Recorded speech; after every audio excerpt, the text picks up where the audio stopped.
Senhor, queremos agradecer, Pai, te agradecer pela leitura da Tua Palavra. Às vezes, para nós, parece algumas coisas tão enigmáticas, mas quando começamos a ver, Senhor Deus, o que essas coisas significam, mesmo não tendo uma explicação mais profunda no momento, nós conseguimos compreender que todas essas coisas estão apontando para Cristo. A maneira de se colocar a mão sobre a cabeça, lançando o pecado sobre aquele animal, ou seja, é como se estivesse transferindo o pecado daquela pessoa para aquele animal que será sacrificado, o sangue que é derramado e o pecado perdoado a partir da oferta. Todas essas coisas apontam para Cristo, Senhor Deus. São instrumentos, são figuras que motivavam o coração, motivando o coração, apontavam para aquele que haveria verdadeiramente arrancar, retirar de nós toda iniquidade e toda impureza. Que o Senhor possa falar no nosso coração através da Tua Palavra, Pai, nos dando capacidade não só de expor a Tua Palavra, mas também de ouvir, Senhor Deus, aquilo que está sendo dito. Abre, Senhor, os nossos corações para a instrução que está sendo trazida, Pai. Que a Tua Palavra possa estar sendo agregada, Senhor Deus, a tudo aquilo que temos aprendido, aquilo que o Senhor tem falado, através das pregações, dos ensinos, das leituras que temos feito, Senhor Deus, as pregações que nós temos ouvido, Senhor Deus, tanto aqui da igreja como de fora da nossa igreja, Pai. Leituras, agrega tudo isso, Senhor, junta tudo isso para que o Senhor possa estar fazendo com que o Teu Espírito Santo esteja montando, construindo dentro de nós um tesouro sólido, uma morada sólida para o Teu Espírito, Pai. Fica conosco, é o que nós pedimos nesse momento agora, tão importante, é o momento de ouvir a Tua Palavra. Nos dá entendimento, Pai. É o que nós pedimos, em nome de Jesus. Amém. Queridos, vamos abrir a Palavra do Senhor em Hebreus, capítulo 9.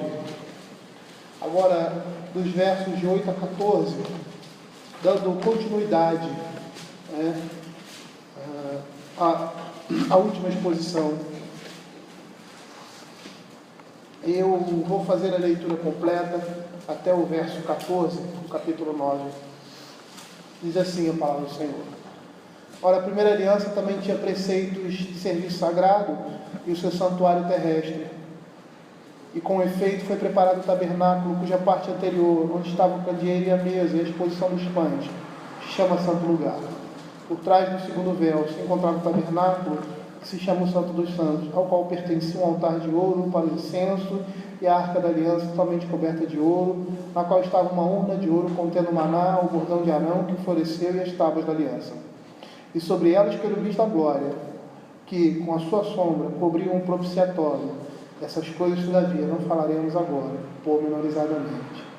Ora, depois de tudo isso, assim preparado, continuamente entram no primeiro tabernáculo os sacerdotes para realizar os serviços sagrados. Mas no segundo, o sumo sacerdote, ele sozinho, uma vez por ano, não sem sangue, que oferece por si pelos pecados de ignorância do povo, querendo com isto dar a entender o Espírito Santo, que ainda o caminho do santo lugar não se manifestou, enquanto o primeiro tabernáculo continua erguido. E isto é uma parábola para a época presente. E segundo esta, se oferecem tanto dons como sacrifícios, embora estes, no tocante à consciência, sejam ineficazes para aperfeiçoar aquele que presta culto, os quais não passam de ordenanças da carne, baseadas somente em comidas, bebidas e diversas abluções impostas até o tempo oportuno de reforma. Quando, porém, veio Cristo como sumo sacerdote dos bens já realizados, mediante o maior e mais perfeito tabernáculo, não feito por mãos, quer dizer, não desta criação, não por meio de sangue de bodes e de bezerros, mas pelo seu próprio sangue, entrou no Santo dos Santos uma vez por todas, tendo obtido a eterna redenção.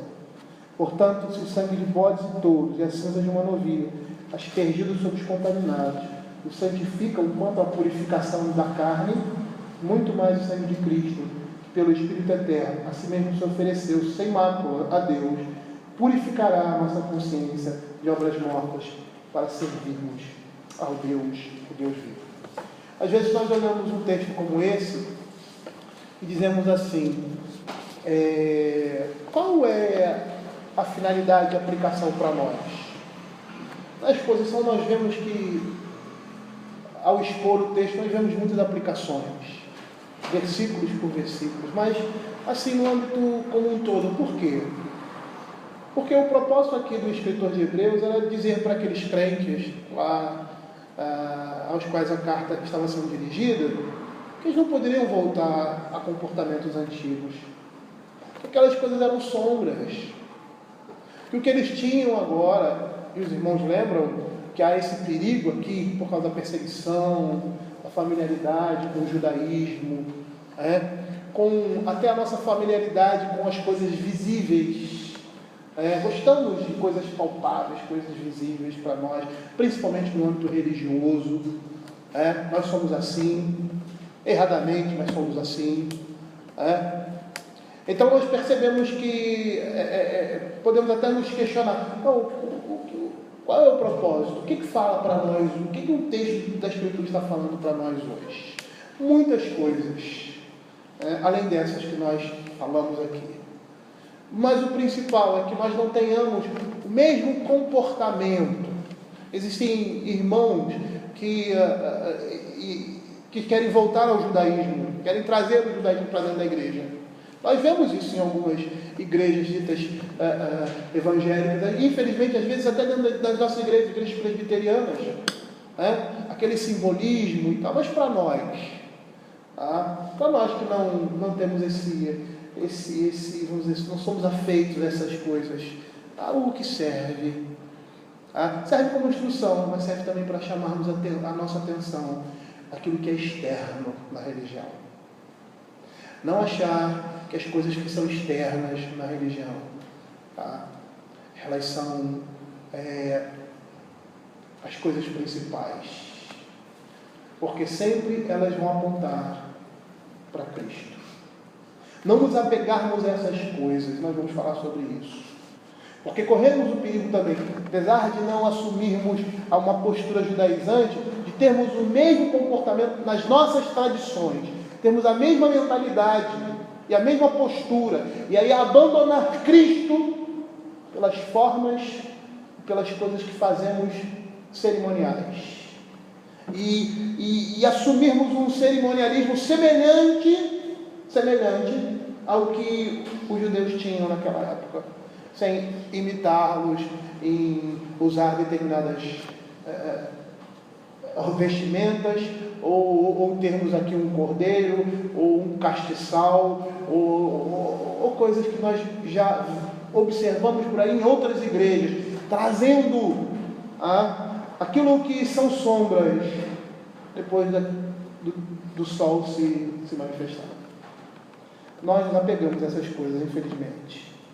Nos apegamos à forma, à cerimônia, e esquecemos o que elas representam, para onde ou para quem elas apontam. Nós vimos que o autor sagrado quer mostrar, aqui no capítulo 9, aos seus leitores, que o tabernáculo do Antigo Testamento e os seus objetos, a antiga dispensação, não davam acesso verdadeiro a Deus. O caminho que levava à presença de Deus não estava aberto, e é isso que nós vamos ver, que é isso que o escritor de Hebreus vai mostrar aqui. Ele não estava aberto durante a época da Antiga Aliança. E que, de modo pictórico, figurativo, aquelas coisas representavam realidades espirituais, preparando o povo da aliança para a vinda de Cristo. Quando nós olhamos para trás e vemos que o tabernáculo, a estrutura e como o tabernáculo foi criado, as suas peculiaridades, nós percebemos que aquilo servia para nos ajudar a compreender aquilo que Cristo iria fazer.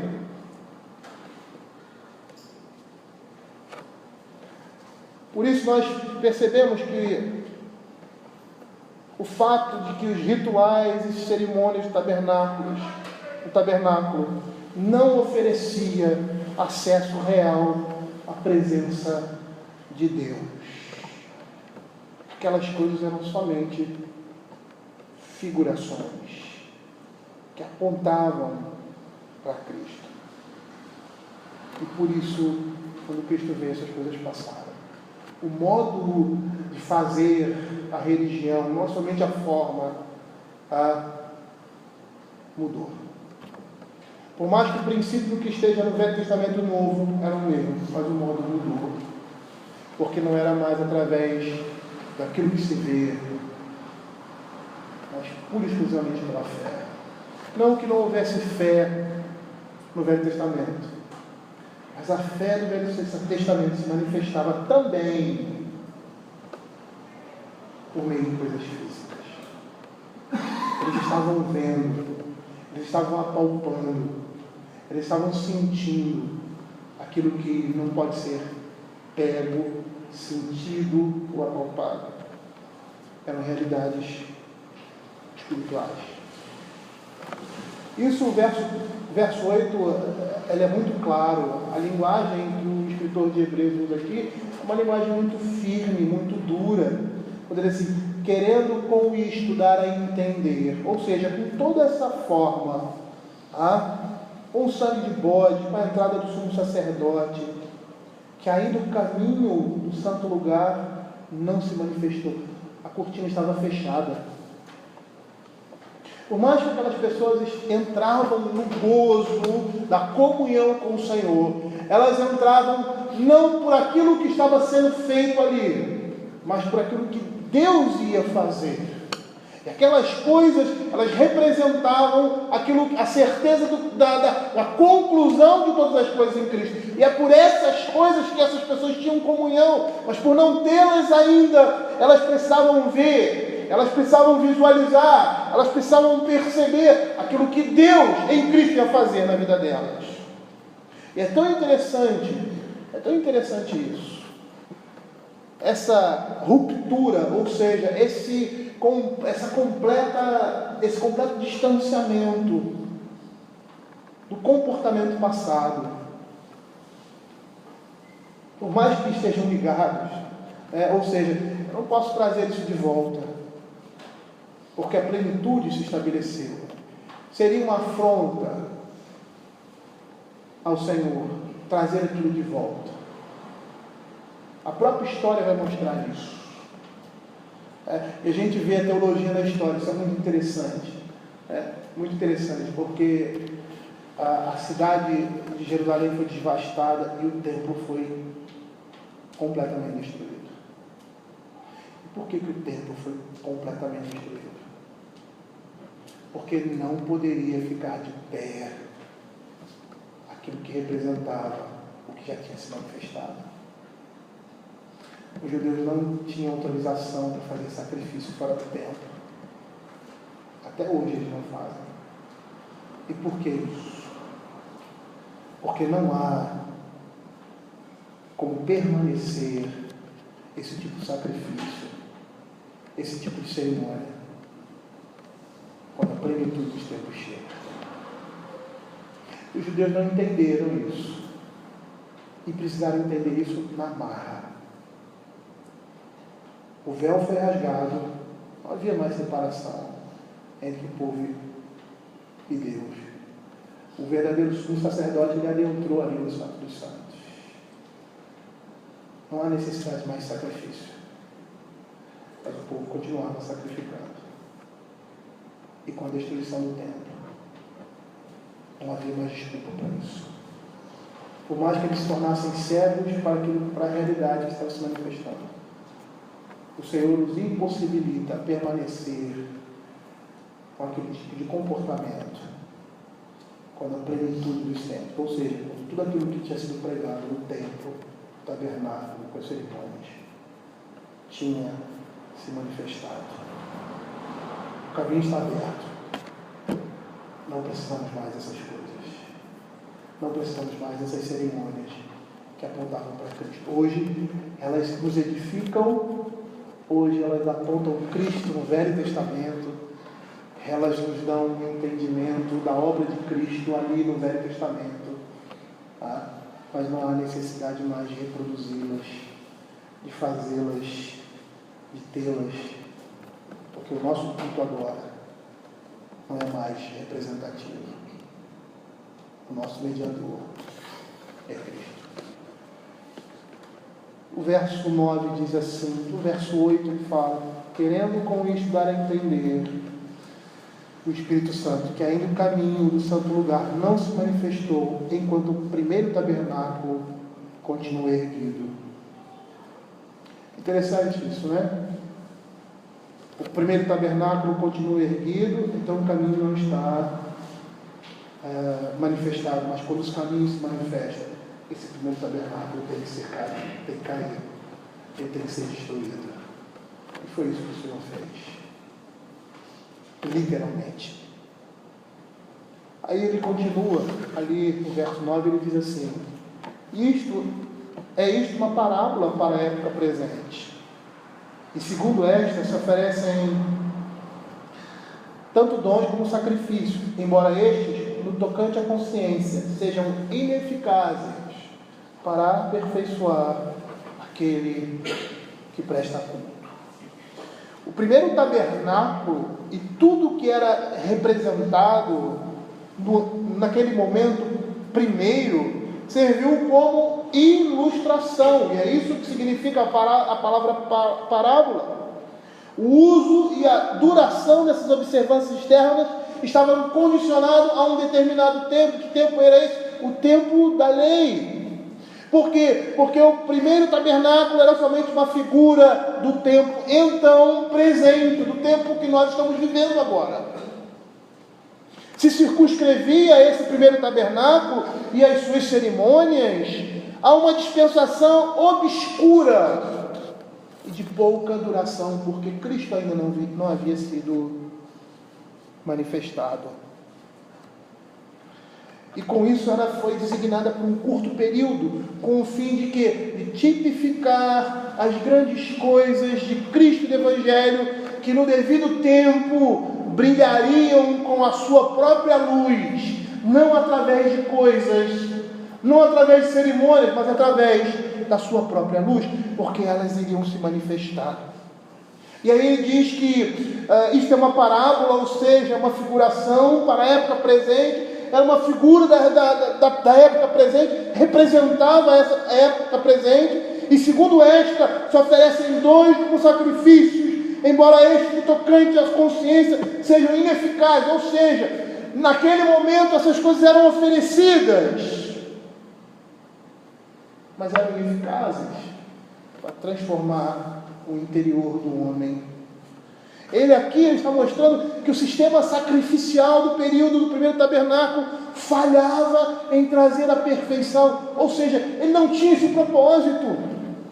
Ele não tinha esse propósito. Por quê? Porque as dádivas e sacrifícios oferecidos não eram capazes de purificar a consciência daquele que adorava. Aquela água que se lançava, o sangue que se aspergia, não purificava ninguém interiormente. O autor sagrado ele está dizendo que essas cerimônias, sacrifícios e ofertas na antiga aliança não penetravam até a alma para comunicar genuína santidade, nem aperfeiçoava ninguém. Por quê? Porque elas não podiam remover o deserto, a profanação ou o domínio do pecado. Esses rituais, essas cerimônias de purificação não podiam libertar o crente do pavor da ira de Deus. Aqueles sangues, aquelas abluções, como nós vamos ver mais adiante, não pagavam dívidas, nem resolviam as dúvidas daquele que oferecia, daquele que fazia o serviço. Eram apenas figuras. Que nesse momento, que agora, quando Cristo se manifesta, não tem valor algum. Às vezes nós olhamos para isso e vemos uma linguagem dura do autor sagrado. Parece que ele fala dessas coisas como se fossem coisas menores, coisas sem valor. Mas ele fala dessa forma por quê? Porque o que está acontecendo aqui é que essas pessoas estão querendo colocar essas coisas no mesmo nível de Cristo. É o que os Gálatas estavam fazendo, e Paulo teve que chamá-los de insensatos. Por quê? Porque estavam colocando essas cerimônias em pé de igualdade com Cristo, uma vez que elas em si mesmas elas não eram nada, mas eram representativos, num momento em que a igreja não tinha essas coisas concretizadas, mas na esperança dessas coisas, daquilo que viria. Aquilo era instrumento da religião e da fé deles, que apontava para Cristo. É por isso que o apóstolo Paulo fala da forma como fala, lá em Gálatas capítulo 2, Colossenses capítulo 2. Essa é a linguagem aqui do escritor de Hebreus. Ele está dizendo que será pura carnalidade da nossa parte permanecermos nessas coisas quando a plenitude dos tempos, ou seja, quando aquilo que essas coisas manifestavam se concretizam. Gálatas capítulo 2, Colossenses capítulo 2, verso 16 a 23, olha o que a Escritura diz. Ninguém, pois, vos julgue por causa de comida e bebida, ou dia de festa, de lua nova ou sábados, porque tudo isso tem sombra das coisas que haviam de vir. Porém, o corpo é de Cristo. Ninguém se faça árbitro contra vós outro, pretextando de humildade, culto de anjos, baseando-se em visões, enfatuado, sem motivo algum na sua mente carnal, não retendo a cabeça, da qual todo o corpo, suprido e vinculado por suas juntas e ligamentos, cresce o crescimento que procede de Deus. Se morreste com Cristo para os rudimentos do mundo, ele chama essas coisas de rudimentos do mundo. Por quê? Porque são coisas físicas. Porque como se vivesse no mundo sujeitos, vós vos sujeitais a ordenanças, não manuseieis isso, não proves aquilo, não toques naquilo outro, segundo os preceitos e doutrinas dos homens, pois que todas essas coisas com o uso se destroem, tais coisas com efeito e aparência de sabedoria, como culto de si mesmo, falsa humildade e cor ascético, todavia não tem valor algum contra a sensualidade.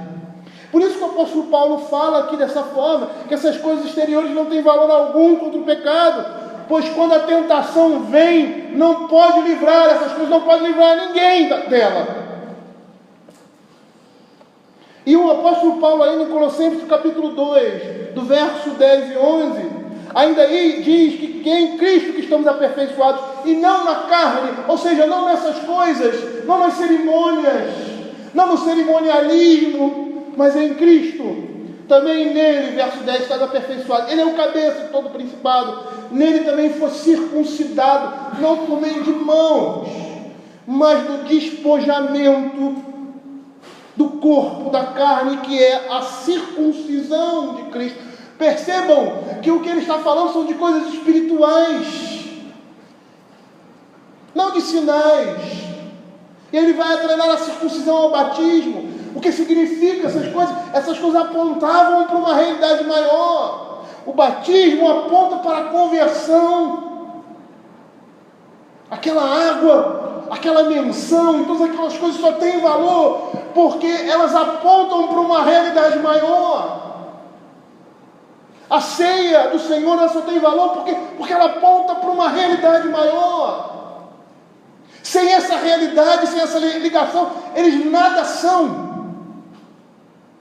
Por isso nós não podemos nos apegar a essas coisas sem entender o que elas significam ou a que elas estão relacionadas. Abra Gálatas capítulo 3. Gálatas capítulo 3, verso 3.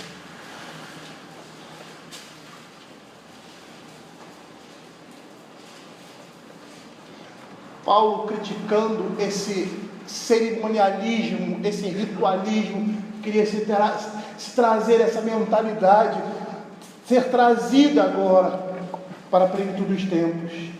Sois assim insensatos, que tendo começado no Espírito, agora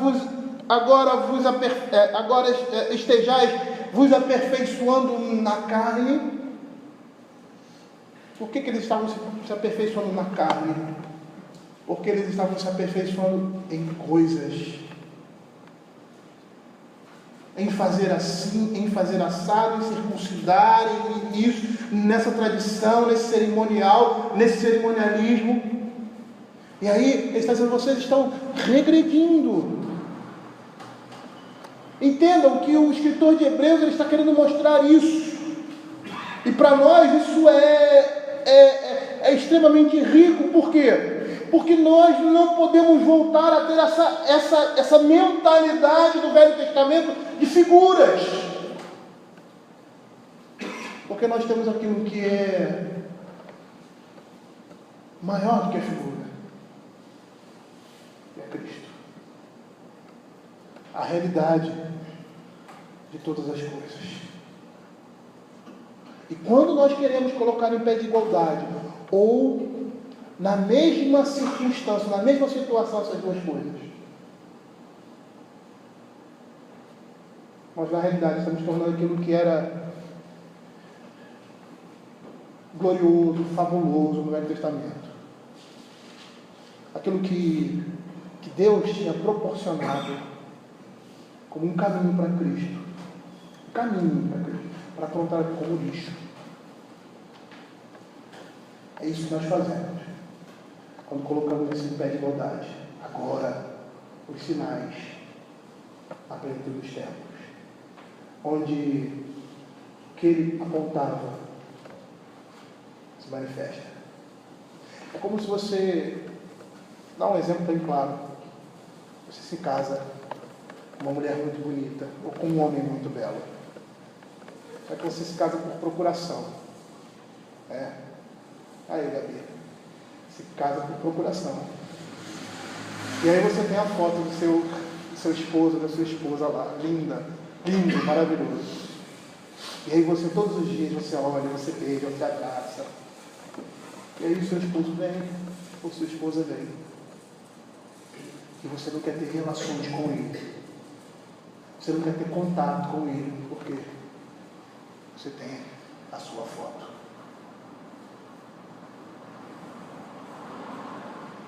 É absurdo, né? É ridículo. Por quê? Porque aquela foto estava apontando para aquele que viria.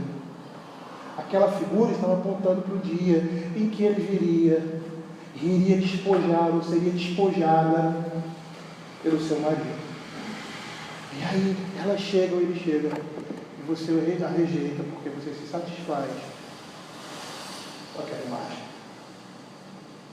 É isso que os crentes ali em Hebreus estão fazendo. É isso que nós fazemos todas as vezes que damos importância a determinadas cerimônias, além daquilo que elas podem ou devem ou foram constituídas para ter. É dessa forma que agimos. Matthew Henry dá o seguinte exemplo da eficácia desses sacrifícios quando diz que um homem podia percorrer todos os sacrifícios e ofertas em suas diversas ordens e frequentes retornos e continuar a fazer isso todos os seus dias e mesmo assim não encontrar paz nem pureza para a sua consciência por meio deles. Ele podia assim ser salvo de castigos temporais e corporais que eram usados como ameaça contra os que não observavam a lei, mas não podia ser salvo por meio deles do pecado ou do inferno, como são salvos todos os que creem em Cristo. A confiança daquelas pessoas estava naquela água, naquele sangue, naquele cordeiro ali, na foto do noivo, e não no noivo. Não é a foto, mas é a pessoa da foto. É por isso que nas nossas igrejas, na fé cristã, nós não temos hoje água ungida. Eu vou beber essa água aqui, ó, vai matar a minha sede, e só. Eu não vou ser purificado do meu pecado por causa dela. Eu vou vestir determinada roupa, e não é porque eu me vestir daquela roupa que eu serei algo melhor, porque quem está dentro da roupa é a mesma pessoa. Não são as coisas que transformam e que mudam o homem de dentro para fora. Não era o sangue que era aspergido sobre as pessoas. E aí nós vimos ali no Velho Testamento dizendo claramente que será perdoado o pecado. Mas por que ele era perdoado? Era por causa do sangue que foi aspergido, porque ele colocou a mão sobre um bode, falou dos seus pecados e mandou o bode embora, e o bode leva os pecados dele. Será que isso é realidade, isso é verdade? É um bode que está levando o meu pecado? Eu ponho a mão sobre ele, essas coisas acontecem como transmissão, osmose? Não, na realidade essas coisas representavam quem? Cristo, que haveria de vir e que sobre ele estariam o meu e o seu pecado. Eram somente representações, no momento em que eles não tinham os únicos elementos para que eles se agarrassem, era aquilo que Deus estava revelando ali naquele momento, porque apontavam para Cristo, mas em si elas não tinham valor algum. Eram símbolos terrenos que não penetravam a alma, ainda que fossem evidências genuínas da perfeita santidade, não continham nada dela em si, nem poderiam conferir santidade às demais pessoas. Eram auxílios por meio dos quais os fiéis do Antigo Testamento foram guiados a Cristo, a fim de obterem dele o que faltava naqueles símbolos. É o que Paulo vai dizer lá em Gálatas, capítulo 3, versos 23 a 26. Mas antes que viesse a fé, estávamos sob a tutela da lei, e nela encerrados, para que essa fé que de futuro haveria de revelar-se, de maneira que a lei nos serviu de aio para nos conduzir a Cristo, a fim de que fôssemos justificados por fé. Mas tendo vindo a fé, já não permanecemos subordinados ao aio, pois todos vós sois filhos de Deus mediante a fé em Cristo Jesus, porque todos quanto fostes batizados em Cristo, de Cristo vos revestistes. É isso que eles estavam querendo dizer. Aí essas pessoas estão querendo trazer esse tipo de coisa de volta, achando que usando uma roupa tal, ou tendo determinado, sei lá, fazendo um determinado cerimonial, ou apresentando determinada forma, nós estaremos sendo mais puros diante do Senhor. Nós estaremos sendo aceitos, porque vestimos alguma coisa assim, porque colocamos outra coisa assim na cabeça, e a nossa religião se torna uma religião de quê? De símbolos.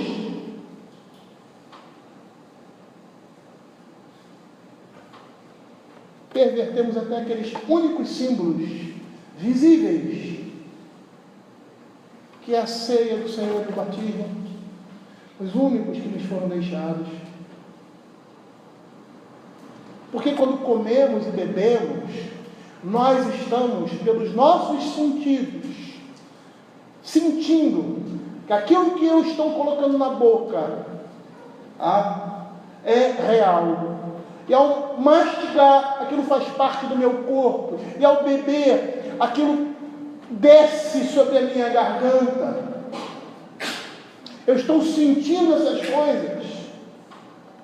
E essas coisas representam o quê? Que eu estou me alimentando de Cristo. Mas será que eu estou me alimentando de Cristo quando eu como o pão e bebo o cálice? Será que é o Espírito Santo que está me lavando quando a água do batismo está sendo lançada sobre mim? Não. Eles representam aquilo que Deus faz em nós. Porque quando aquela água cai sobre nós, e aquela água que cai sobre nós, uma água que nos lava, nós estamos sentindo na pele, fisicamente, aquilo que Deus fez em nossa vida espiritualmente. Quando nos alimentamos de Cristo, e nós não somos canibais, como os romanos na época pensavam, que esse era um ritual de canibalismo, porque nós comíamos a carne de alguém, bebíamos o sangue de uma pessoa.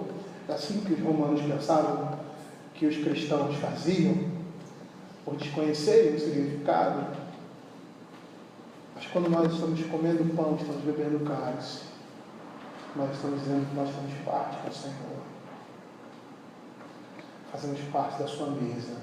Somos alimentados por Ele. E esse alimento é espiritual, representado pelo pão e pelo vinho. Mas é espiritual. Por isso ele diz que essas coisas eram ineficazes em si mesmas para aperfeiçoar aquele que presta culto. Olha o que ele diz no verso 10: os quais não passam de ordenanças da carne, baseadas somente em comidas, bebidas e diversas abluções impostas até o tempo oportuno de reforma. E a primeira coisa que nós devemos lembrar, que essas eram prescrições divinas. Ou seja, era a maneira como Deus estabeleceu para que o seu culto fosse prestado ali, antes da plenitude dos tempos. Era daquela forma que a vida do crente era regulada, e o crente olhava para aquelas coisas, participava daquelas coisas e tinha fé em quê? No Cristo que havia de vir. Davi várias vezes disse, como diz ali no Salmo 51, se o Senhor se satisfizesse sacrifícios, eu te daria. Sacrifícios agradáveis a Deus são espírito quebrantado e coração compungido. Por quê? Porque ele entendia que aquelas coisas eram somente sinais, eram somente figuras. Não era nelas que se tinha perdão, não era nelas que se tinha purificação, mas elas representavam aquilo que Deus iria fazer e já estava fazendo no meio do povo.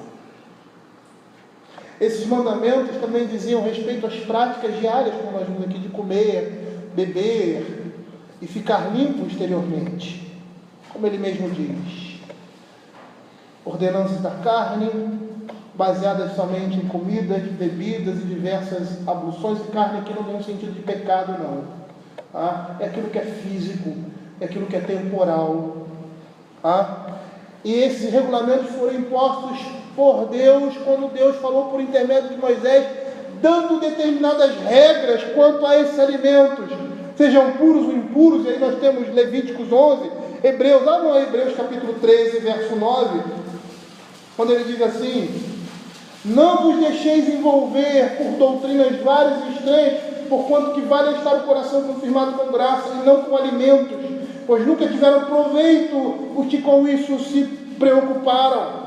Ou seja, havia os regulamentos que Deus estabeleceu ali em Moisés, no tempo da lei, para alimentos puros e impuros, oferta de cereais e bebidas, questões de higiene, como nós vemos em Números 19, verso 13, que ele diz assim: os quais não passam, significa somente isso e nada mais, de ordenanças da carne.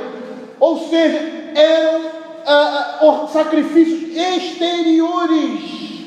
É isso que o autor quer dizer, que esses dois sacrifícios não passam de ordenanças da carne, ou seja, eram apenas exteriores. Então, o que eles realizavam? E nós não podemos dizer que no Velho Testamento essas coisas eram inúteis. Não eram, mas agora são. Agora são inúteis.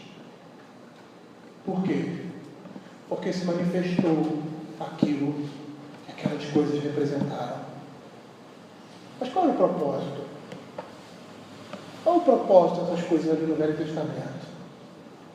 O propósito era o próprio benefício e bem-estar do povo, dando a certeza a esse povo que ele era um povo especial, um povo separado por Deus, que vivia em harmonia com as suas leis e regras, fazendo diferença deles de outros povos, Entretanto, é certo que por determinadas questões objetivas, os regulamentos externos não faziam o crente progredir em sua busca pela purificação de sua alma. Por quê? Porque regras exteriores alcançam objetivos exteriores.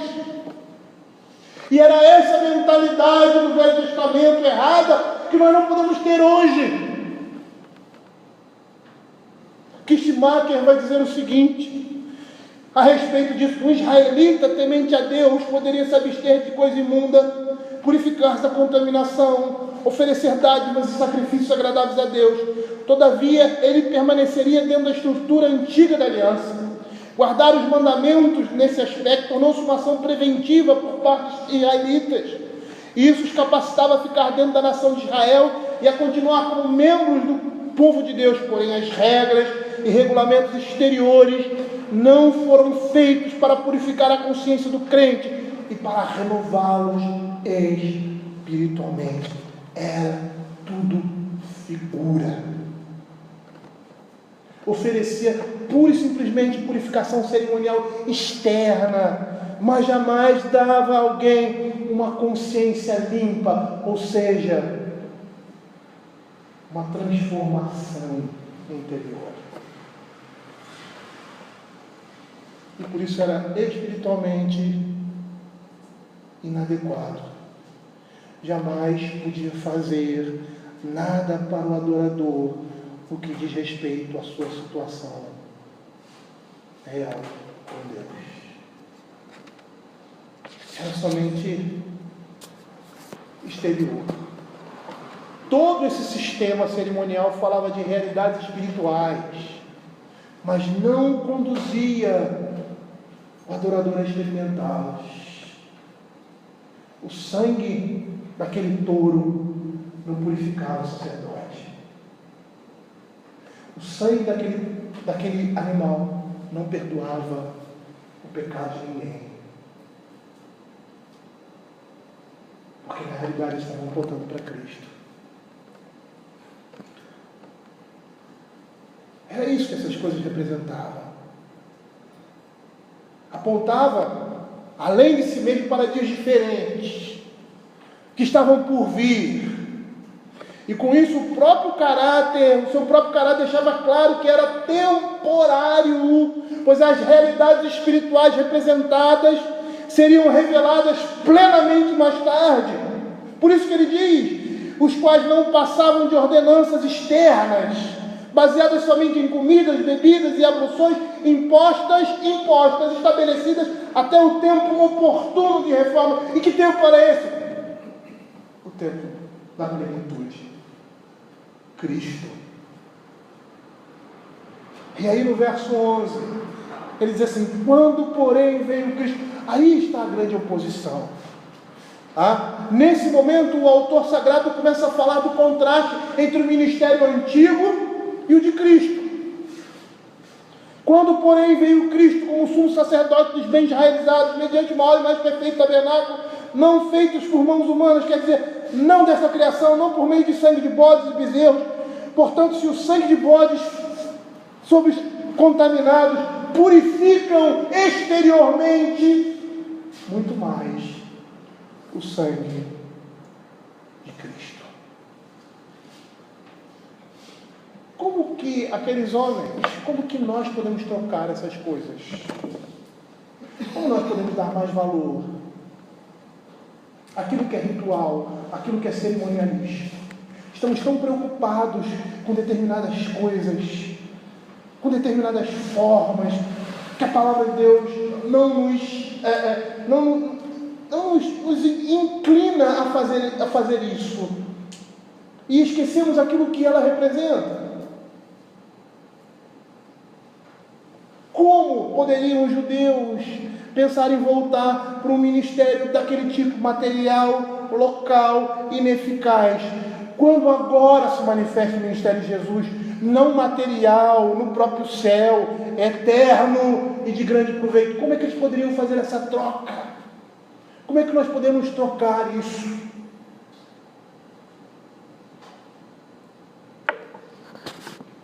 E por mais que nós não estejamos assumindo Em uma postura judaizante, muitas vezes nós criamos determinadas cerimônias, determinadas coisas, e nos prendemos a essas coisas.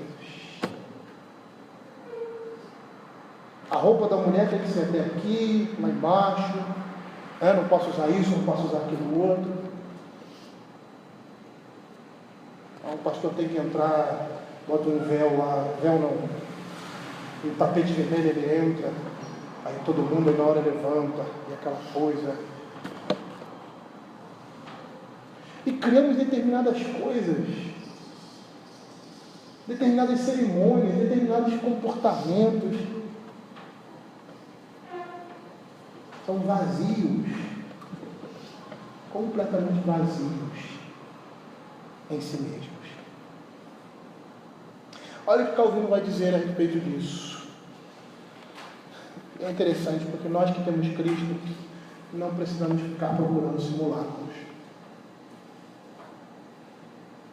Nós que temos a oração, não precisamos ficar procurando aí óleo ungido para passar no doente. Nós que temos Cristo, nós não precisamos ter uma rosa, alguma coisa que represente, ou você vai olhar para aquela rosa, você vai... Como nós nos enganamos com essas coisas, nos deixamos levar. Calvino vai dizer o seguinte: quem quer que creia que as coisas que foram prefiguradas na lei têm sido anunciadas em Cristo, não mais permanecerá nas sombras, senão que abraçará a própria substância e a sólida realidade. O pensamento é que Cristo fez, na realidade, tudo aquilo que os sacerdotes da antiga dispensação prefiguraram, com as suas cerimônias, com os seus rituais, mas não como figuração, mas sim realmente. A palavra de Deus diz como sumo sacerdote dos bens já realizados, mediante o maior e mais perfeito tabernáculo, não feito por mãos, quer dizer, não dessa criação. Ele começa a comparar. A antiga dispensação apontava para a nova dispensação, para as coisas melhores que viriam no futuro. Cristo, como sumo sacerdote, trouxe aquilo que o Antigo Testamento prometeu, inaugurando um sistema melhor. Ele, como sumo sacerdote, entrando no santuário eterno, conferiu a nós uma comunhão íntima com Deus. Ele nos deu isso, uma comunhão íntima com Deus. Agora, Deus e o seu povo são um só. Como Paulo diz lá em Efésios capítulo 2, versos de 11 a 19, com a morte e a ressurreição de Cristo, ele diz assim: portanto lembrai-vos de que outrora vós gentios na carne, chamados em circuncisão, por aqueles que se intitulam circuncisos na carne por mãos humanas, naquele tempo estavam sem Cristo, separados da comunidade de Israel, estranhos alianças da promessa, não tendo esperança sem Deus no mundo, mas agora em Cristo Jesus, vós que antes estavais longe, foste aproximados pelo sangue de Cristo, porque é pela nossa paz, o qual de ambos fez um, e tendo derribado a parede de separação que estava no meio da inimizade, aboliu na sua carne a lei dos mandamentos na forma de ordenança, para que dos dois criasse um em si mesmo, um novo homem, fazendo a paz, e reconciliasse ambos em um só corpo com Deus, por intermédio da cruz, destruindo por ele a inimizade, e vindo evangelizou paz aos outros que estavam longe, e paz também aos que estavam perto, porque para ele ambos temos acesso ao Pai em Espírito. Assim, já nós somos estrangeiros e peregrinos, mas concidadãos dos santos, e sois família de Deus. Isso foi proporcionado por aquilo que Cristo fez na cruz, pela sua morte, pelo seu sangue que foi derramado. Agora nós somos concidadãos dos santos e fazemos parte da família de Deus.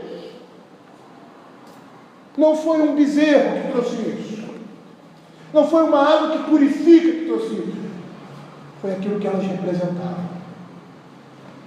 Cristo, Ele trouxe o conhecimento de Deus e a sua lei nos nossos corações e nas nossas mentes. Nós temos a mente de Cristo, porque por causa daquele sangue que foi derramado na cruz, não por causa do bezerro que foi sacrificado. E era isso que eles estavam fazendo. Eles estavam trocando a glória do Deus invisível para aquilo que era terreno. Olha que Hebreus capítulo 8, versos 10 a 12 vai dizer: porque essa aliança que firmarei depois daqueles dias, na sua mente imprimirei as minhas leis, também sobre o seu coração as escreverei. Eu serei o seu Deus, eles serão o meu povo.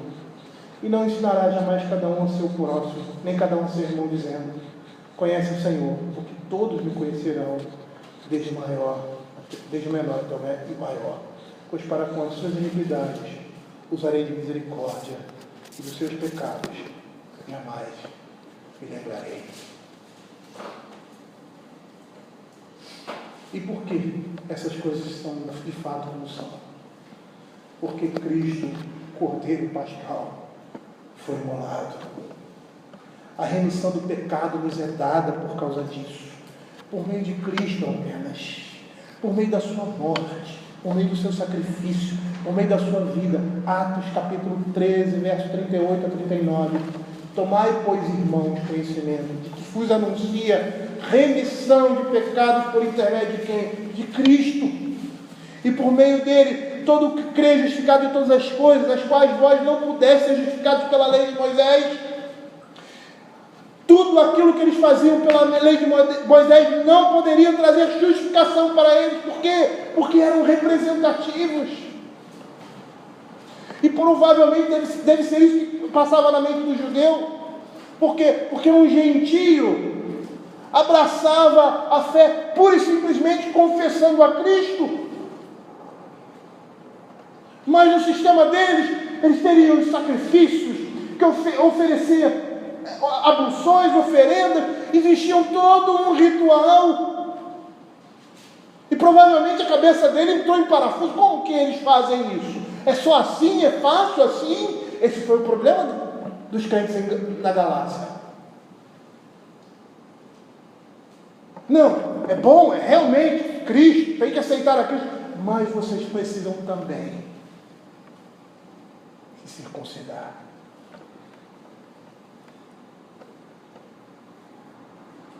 Eles não conseguiram entender que tudo aquilo que eles faziam representava a justiça que provém pela fé, e não a justiça que provém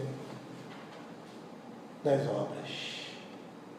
Efésios capítulo 1, verso 17 vai dizer: o qual temos a redenção pelo seu sangue, a remissão dos pecados, segundo a riqueza da sua graça. As bênçãos que Cristo trouxe desde a sua vinda são mais inumeráveis que nós podemos imaginar. Mas ele diz que essas coisas foram trazidas por meio do quê? Mediante o quê? Um tabernáculo mais perfeito, não feito por mãos, quer dizer, não dessa criação. Jesus não ministra em santuário local e terrestre, como nós vemos lá em Hebreus capítulo 9, verso 1. Ora, a primeira aliança também tinha preceito de serviço sagrado e o seu santuário terrestre. Não é esse santuário, é no maior e mais perfeito, não desta criação, ou seja, a morada de Deus no céu, onde os anjos rodeiam o seu trono, e inumeráveis multidões de santos cantam louvores. Era aquilo ali que o tabernáculo representava. O tabernáculo representava o trono de Deus nas alturas. E quando o sacerdote entrava ali no Santo dos Santos e oferecia um sacrifício que não era seu, que não era de si mesmo, ele estava representando aquilo que o Senhor Jesus Cristo fez. Ele adentrou os céus. Levantai, ó portas, as vossas cabeças. No momento em que Cristo sobe aos céus, os portais se abrem para que o Rei da Glória pudesse entrar. Ali, ele oferece o seu sacrifício. Era isso que o sacerdote representava. Cristo entrando na presença de Deus, dizendo mais uma vez: tudo está consumado. Olha o que Apocalipse capítulo 4, verso 2 vai dizer: imediatamente eu me achei em espírito E eis armado no céu um trono, e no trono alguém sentado. Capítulo 7, verso 14 e 15. Respondi-lhe: meu Senhor, tu sabes. Então ele me disse: são estes os que vêm da grande tribulação. Lavaram as suas vestiduras, eles alvejaram no sangue do Cordeiro. Razão, porque se acham diante do trono de Deus e o servem de dia e de noite no seu santuário. E aquele que se assenta no trono estenderá sobre eles o seu tabernáculo. Esse lugar não pertence à criação revelada. Não pertence à criação revelada a nós pela palavra ou pelas obras de Deus. O tabernáculo que Moisés construiu e que Deus encheu com a sua glória difere do maior e mais perfeito tabernáculo no céu. O tabernáculo celestial dá aos santos livre acesso a Deus, porque nenhum véu separa Deus do homem. Cristo abriu o caminho. Como o próprio texto diz, os santos servindo ao Senhor, louvando ao Senhor no Santo dos Santos, e o Senhor estendendo o seu tabernáculo, a sua habitação sobre eles. É por isso que o escritor de Hebreus vai dizer no capítulo 10, verso 19 e 20: tendo, pois, irmãos, intrepidez para entrar no Santo dos Santos, pelo sangue de Jesus, pelo novo e vivo caminho que Ele nos consagrou, isto é, pela sua carne. Queridos, esse texto ele fala da nossa intrepidez. Por que intrepidez? Por que intrepidez? A pessoa intrépida é uma pessoa destemida, corajosa. Por que coragem para entrar no Santo dos Santos? Porque se alguém entrasse no Santo dos Santos, não fosse sacerdote, ele seria morto. E se o sacerdote, no momento que estivesse oficiando ali diante do Senhor, morresse, ele seria retirado, sabe como? Com uma corda. Ninguém entrava ali, puxava ele para fora. Por quê? Porque ninguém poderia entrar na presença de Deus e permanecer vivo. E será que essa imagem que nós temos ali está falando da presença de Deus no tabernáculo? Ou está falando da presença de Deus nos céus? É interessante porque o texto de Apocalipse, no capítulo 7, ele vai dizer assim: quem são esses que vestem vestiduras brancas? Aí ele diz assim: são estes os que vêm da grande tribulação. Lavaram suas vestiduras e alvejaram no sangue do Cordeiro. Razão porque se acham diante do trono de Deus. Razão porque se acham no Santo dos Santos. E o servem de dia e de noite no seu santuário, a sua morada. E aquele que se assenta no trono estenderá sobre eles o seu tabernáculo, a sua habitação.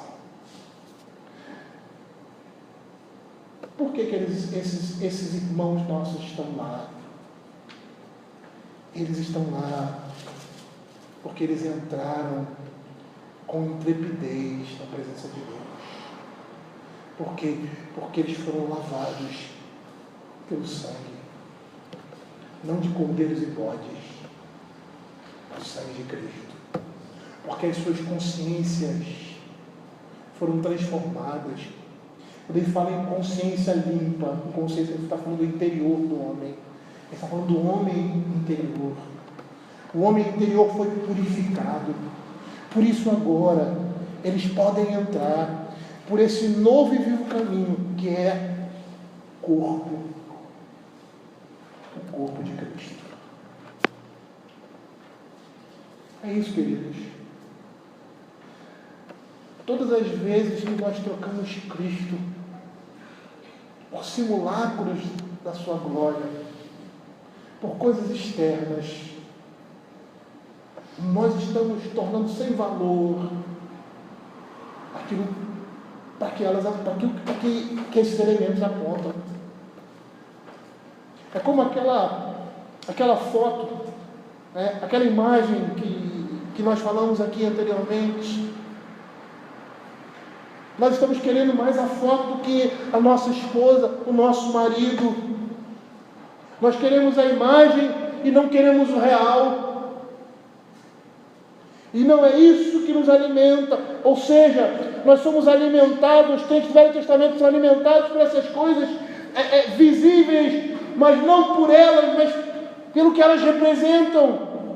Porque são essas realidades que nos alimentam. Ou seja, é o sangue de Cristo, não é o sangue de bodes. É a água purificadora, ou seja, é o Espírito Santo, não a água do batismo. Essas são imagens que nos aproximam da realidade. A verdadeira realidade. Quando, porém, veio Cristo como sumo sacerdote dos bens já realizados, mediante o maior e mais perfeito tabernáculo, não feitos por mãos, não quer dizer, não desta criação. O autor, ele faz essa comparação o tempo todo, mostrando que o que temos agora não é só suficiente, mas muito mais excelente do que tínhamos no passado. São essas coisas espirituais que nos dão vida.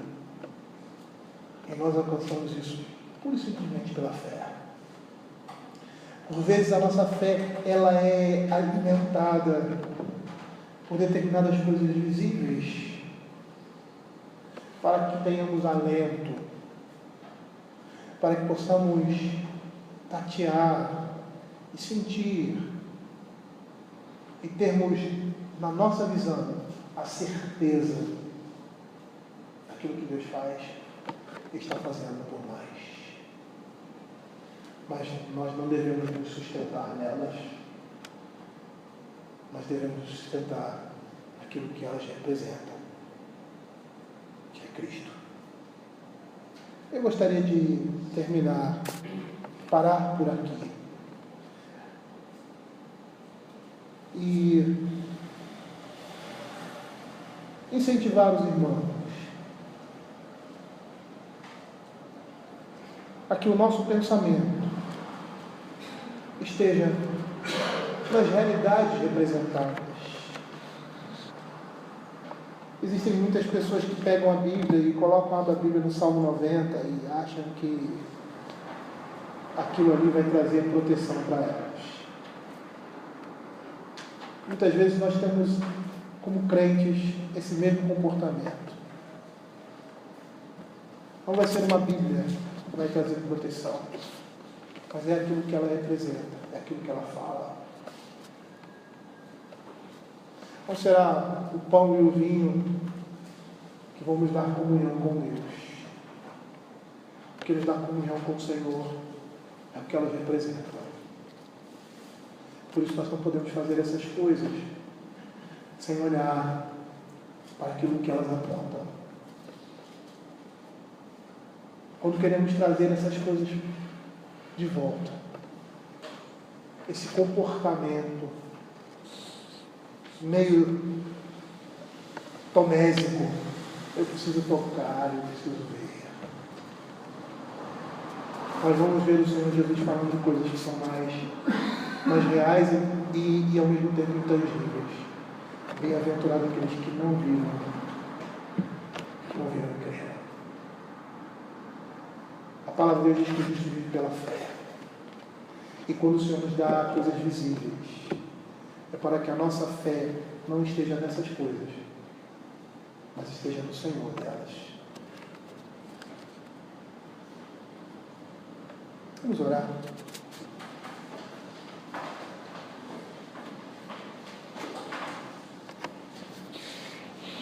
Senhor Deus Pai Todo-Poderoso, queremos, ó Pai, te pedir, Senhor Deus, que as coisas que foram faladas aqui estejam sendo guardadas no nosso coração. Nós não temos a tendência, como igreja, de voltar aos sacrifícios, a usar determinadas roupas, a ter um candelabro, a acender velas, ou coisas relativas a essa, a termos um incenso, a sacrificarmos. Isso para nós é tão grotesco, tão sem sentido. Representado no Cristo, e quando Cristo veio, essas coisas passaram. Os próprios crentes do Velho Testamento entendiam os teus santos, que a expectativa deles não estava naquele cordeiro que estava sendo imolado. Mas ao ver o cordeiro sendo imolado, e aquele sangue derramado e expedido sobre o povo, eles estavam vendo Cristo na cruz, derramando seu sangue sobre nós, purificando-nos de toda a iniquidade. Quando eles olhavam para isso, eles viam Cristo. Eles viam aquele que viria e suplantaria todas essas coisas, porque todas essas coisas apontavam para Ele. Por isso, Senhor, te pedimos que esse comportamento que é humano e carnal, lançar em coisas visíveis a nossa segurança, a nossa fé, o conforto, o consolo, que nós sejamos libertos desse pecado, de ter a nossa vista e os nossos sentidos para crermos naquilo que o Senhor fala conosco. Muitas vezes vamos sentir, porque o Senhor nos faz sentir a sua presença muitas vezes. Nos faz sentir, Pai, o transbordar do seu Espírito, da sua graça, do seu consolo sobre nós. Muitas vezes iremos sentir isso, mas na maioria das vezes esses sentimentos não aparecem, principalmente nos momentos de tentação. Mas é nesses momentos que nós precisamos perceber que o Senhor nos purifica do nosso pecado, que o Senhor nos lava, que o Senhor nos prepara, que o Senhor nos protege, ainda que estejamos no vale da sombra da morte, e não estejamos sentindo a presença de Deus. Precisamos entender que Ele está conosco, com o seu cuidado, com a sua vara protetora, com a sua mão poderosa. São essas coisas que sustentam a nossa fé. São essas coisas que nos dão a certeza, no nosso coração, através do Espírito Santo, confirmando em nós a sua palavra. Fica conosco, Senhor, é o que nós pedimos. E que possamos olhar o sacrifício de Cristo, a sua morte, a sua ressurreição, como realmente elas são. A glória para o seu povo e para o nosso Deus. Em nome de Jesus.